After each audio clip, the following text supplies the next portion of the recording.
ये कहानी है हरियाणा और पंजाब और उनके जैसे अन्य राज्यों की, जहां बाढ़ के कारण सारे खेत डूब जाते हैं।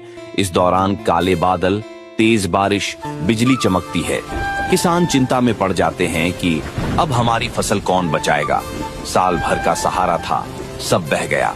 बच्चों, महिलाओं के चेहरे उदासी से भरे हुए। एक गांव का बुजुर्ग किसान रेत में डूबी फसल को हाथ में लेकर रोता है। गांव के लोग पंचायत में इकट्ठा होते हैं। उनमें से कोई कहता है कि संत रामपाल जी महाराज जी की अन्नपूर्णा मुहिम चल रही है। उन्होंने हमेशा गरीबों की मदद की है, क्यों न हम उनसे सहायता मांगे। सभी किसान मिलकर पत्र लिखते हैं। बच्चों के चेहरे पर फिर थोड़ी उम्मीद की किरणें दिखाई देती हैं। किसान पत्र भेजते हैं। संत रामपाल जी महाराज जी पत्र पढ़ते ही कहते हैं कि तुरंत सहायता करो। सभी सेवादार उत्साहित होकर जी महाराज जी कहते हैं।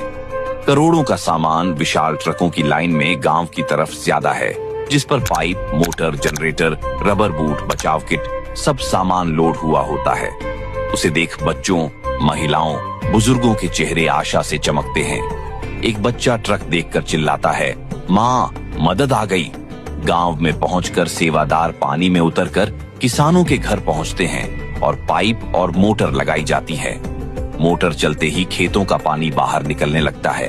आसपास खड़े किसानों व गांव के लोगों का चेहरा मुस्कुराहट से खिल उठता है।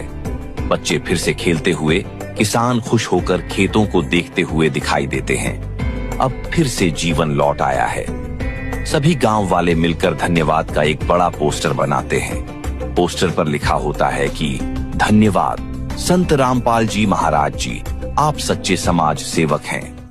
जब मानवता डूबती है तो करुणा के हाथ उसे ऊपर उठाते हैं। अन्नपूर्णा मुहिम सिर्फ भोजन नहीं, एक जीवनदायी आंदोलन है।